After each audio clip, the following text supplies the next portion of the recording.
नमस्ते विद्यार्थियों। शारदा बाल निकेतन उच्च माध्यमिक विद्यालय की ऑनलाइन क्लास में आप सभी का हार्दिक स्वागत।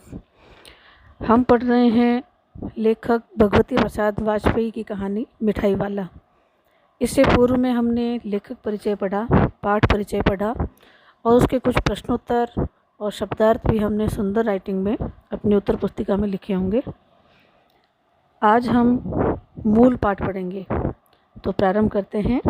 भगवती प्रसाद वाजपेयी की कहानी मिठाई वाला। इसे हम ध्यान से सुनेंगे और फिर उसी प्रकार उचित लय, गति और यति के साथ स्वयं भी इसका वाचन करेंगे। बहुत ही मीठे स्वरों के साथ वह गलियों में घूमता हुआ कहता, बच्चों को बहलाने वाला, खिलौने वाला।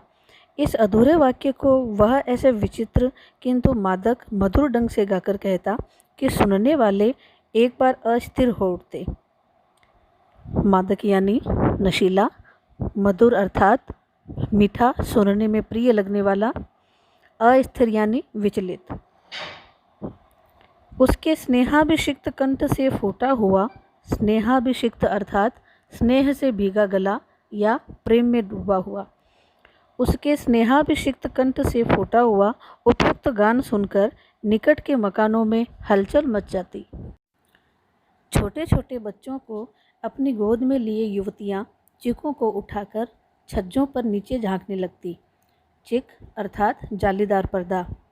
गलियों और उनके अंतर्व्यापी अर्थात अंदर फैले हुए, गलियों और उनके अंतर्व्यापी छोटे छोटे उद्यानों में खेलते और इठलाते हुए बच्चों का झुंड उसे घेर लेता और तब वह खिलौने वाला वहीं बैठकर खिलौने की पेटी खोल देता।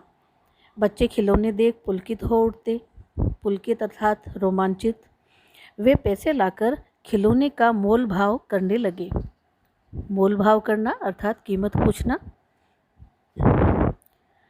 पूछते, इसका दाम क्या है? और इचका।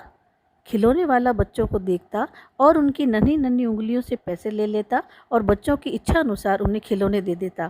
खिलौने लेकर बच्चे फिर उछलने कूदने लगते और तब फिर खिलौने वाला उसी प्रकार गाकर कहता, बच्चों को बहलाने वाला, खिलौने वाला।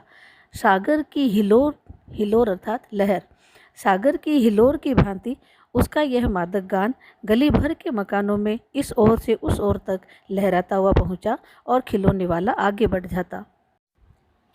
राय विजय बहादुर के बच्चे भी एक दिन खिलौने लेकर घर आए।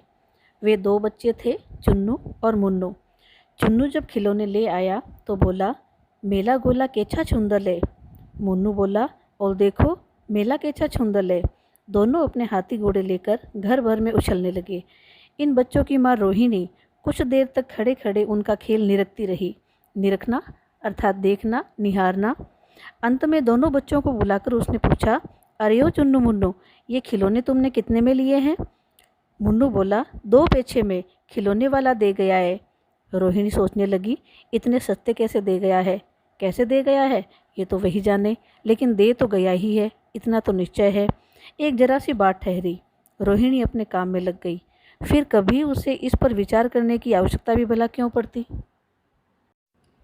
6 महीने बाद नगर भर में 2-4 दिनों से एक मुरली वाले के आने का समाचार फैल गया। लोग कहने लगे, भाई वाह, मुरली बजाने में वह एक ही उस्ताद है।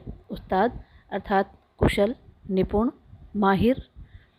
मुरली बजाकर, गाना सुनाकर वह मुरली बेचता भी है, सो भी 2-2 पैसे। भला इससे उसे क्या मिलता होगा? मेहनत भी तो न आती होगी। एक व्यक्ति ने पूछ लिया, कैसा है वह मुरली वाला? मैंने तो उसे नहीं देखा। उत्तर मिला, उम्र तो उसकी अभी अधिक न होगी, यही 30-32 का होगा। दुबला पतला गोरा युवक है, बीकानेरी रंगीन साफा बांधता है। वही तो नहीं जो पहले खिलौने बेचा करता था? क्या वह पहले खिलौने भी बेचा करता था? हाँ, जो आकार प्रकार तुमने बतलाया उसी प्रकार का वह भी था। प्रतिदिन इसी प्रकार उस मुरली वाले की चर्चा होती। प्रतिदिन नगर की प्रत्येक गली में उसका मादक मृदुल स्वर सुनाई पड़ता। मादक नशीला, मृदुल अर्थात कोमल। बच्चों को बहलाने वाला, मुरलिया वाला। रोहिणी ने भी मुरली वाले का यह स्वर सुना। तुरंत ही उसे खिलौने वाले का स्मरण हो आया। उसने मन ही मन कहा, खिलौने वाला भी इसी तरह गा गा कर खिलौने बेचा करता था। रोहिणी उठकर अपने पति विजय बाबू के पास गई। जरा उस मुरली वाले को बुलाओ तो, चुन्नू मुन्नू के लिए ले लूँ, क्या पता यह इधर फिर आए न आए। वे भी जान पड़ता है पार्क में खेलने के लिए निकल गए हैं। विजय बाबू एक समाचार पत्र पढ़ रहे थे। उसी तरह उसे लिए हुए दरवाजे पर आकर मुरली वाले से बोले, क्यों भाई, किस तरह देते हो मुरली? किसी की टोपी गली में गिर पड़ी, किसी का जूता पार्क में ही छूट गया और किसी की सौंतनी अर्थात पजामा ही ढीली होकर लटक आई है। इस तरह दौड़ते हाँफते हुए बच्चों का एक झुंड आ पहुंचा। एक स्वर में सब बोल उठे, अम्बी लेंदे मुल्ली और अम्बी लेंदे मुल्ली। मुरली वाला हर्ष गदगद हो उठा, अर्थात अत्यंत प्रसन्न हो उठा। बोला, सबको देंगे भैया, लेकिन ज़रा रुको, ठहरो, एक एक को देने दो। अभी इतनी जल्दी हम कहीं लौट थोड़े ही जाएंगे, बेचने ही तो आए हैं, और हैं भी इस समय मेरे पास 1 2 नहीं, पूरी 57। हाँ बाबूजी, क्या पूछा था आपने, कितने में दी? दी तो वैसे 3 3 पैसे के हिसाब से है, पर आपको 2 2 पैसों में ही दे दूंगा। विजय बाबू भीतर बाहर दोनों रूपों में मुस्कुरा दिए। मन ही मन कहने लगे, कैसा है, देता तो सबको इसी भाव से है, पर मुझ पर उल्टा एहसान लाद रहा है। फिर बोले, तुम लोगों की झूठ बोलने की आदत होती है, देते होंगे सभी को 2 2 पैसों में, पर एहसान का बोझा मेरे ही ऊपर लाद रहे हो। मुरली वाला एकदम अप्रतिभ हो उठा, अप्रतिभ अर्थात उदास। बोला, आपको क्या पता बाबूजी, इनकी असली लागत क्या है? लागत अर्थात किसी भी वस्तु को बनाने में जो राशि खर्च होती है उसे लागत कहते हैं। यह तो ग्राहकों का दस्तूर होता है। दस्तूर, आदत, रिवाज।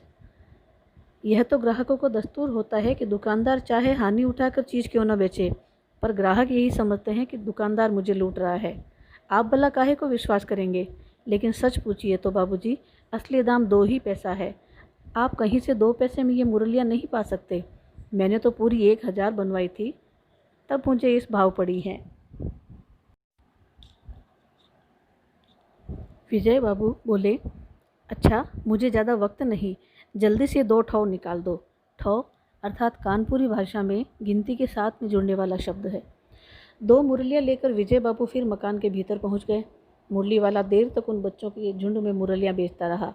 उसके पास कई रंग की मुरलियाँ थीं। बच्चे जो रंग पसंद करते, मुरली वाला उसी रंग की मुरली निकाल देता। यह बड़ी मुरली है, तुम यही ले लो बाबू। राजा बाबू, तुम्हारे लायक तो बस यह है। हाँ भैया, तुमको वही देंगे, ये लो। तुमको वैसी चाहिए ना? ये नारंगी रंग की? अच्छा, यही लो। ले आए पैसे? अच्छा, ये लो, तुम्हारे लिए मैंने पहले से ही निकाल रखी थी। तुमको पैसे नहीं मिले? तुमने अम्मा से ठीक तरह से न मांगे होंगे। धोती पकड़कर पैरों में लिपटकर अम्मा से पैसे मांगे जाते हैं बाबू। हाँ, फिर जाओ, अब की बार मिल जाएंगे। दुवन्नी है तो क्या हुआ? ये लो, पैसे वापस लो। ठीक हो गया ना हिसाब? मिल गए पैसे? देखो, मैंने तरकीब बताई। अच्छा, अब तो किसी को नहीं लेना है, सब ले चुके। तुम्हारी माँ के पास पैसे नहीं हैं? अच्छा, तुम भी यह लो। अच्छा, तो अब मैं चलता हूँ। इस तरह मुरली वाला फिर आगे बढ़ गया। आज पढ़े गए प्रकरण के कठिन शब्दार्थ। मादक अर्थात नशीला, मधुर अर्थात मीठा, सुनने में प्रिय, अस्थिर अर्थात विचलित, स्नेहाभिषिक्त अर्थात स्नेह से भीगा, गला प्रेम में डूबा हुआ, चिक अर्थात जालीदार पर्दा, अंतर्व्यापी अर्थात अंदर फैले हुए, पुलकित यानी रोमांचित, हिलोर यानी लहर, निरखना अर्थात देखना, निहारना, मोल भाव करना अर्थात कीमत पूछना, दाम अर्थात कीमत, उस्ताद यानी कुशल, निपुण, मृदुल अर्थात कोमल, अप्रतिभ अर्थात उदास, लागत यानी किसी वस्तु को बनाने में लगने वाली राशि, दस्तूर अर्थात रिवाज या आदत, तरकीब यानी उपाय, ठौ अर्थात कानपुरी भाषा में गिनती के साथ जुड़ने वाला शब्द। वस्तुनिष्ठ प्रश्न देखेंगे। मुरली वाला एकदम अप्रतिभ हो उठा। इन चारों में से इसका सही उत्तर लिखना है, अपने पर अविश्वास किए जाने के कारण। प्रश्न क्रमांक 2, मिठाई वाला कहानी के कहानीकार कौन है? उत्तर लिखेंगे, मिठाई वाला कहानी के कहानीकार श्री भगवती प्रसाद वाजपेयी हैं। प्रश्न 3, मुरली वाला किस तरह का साफ़ा बांधता था? उत्तर लिखेंगे, मुरली वाला बीकानेरी रंगीन साफ़ा बांधता था। प्रश्न क्रमांक 4, बच्चों से खिलौने की कीमत सुनकर रोहिणी ने क्या सोचा? इसका उत्तर लिखेंगे। बच्चों से खिलौने की कीमत सुनकर रोहिणी ने सोचा कि खिलौने वाला इतने सस्ते में कैसे दे गया है, और कैसे दे गया ये तो वही जाने, लेकिन दिए तो हैं, इतना तो निश्चय है। प्रश्न क्रमांक 5, मुरली वाला कितने पैसे में मुरली बेचता था? उत्तर लिखेंगे। मुरली वाला 2 पैसे में मुरली बेचता था। मुरली वाले ने बच्चों को अपनी माँ से पैसे मांगने का क्या तरीका बताया?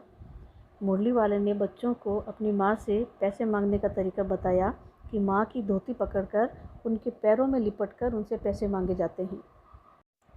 ये सभी 6 प्रश्न और कठिन शब्दार्थ आप अपनी उत्तर पुस्तिका में सुंदर लेखन में करेंगे। प्रतिदिन काम करने से पहले दिनांक लगाकर कार्य करेंगे। आज के लिए बस इतना ही। धन्यवाद।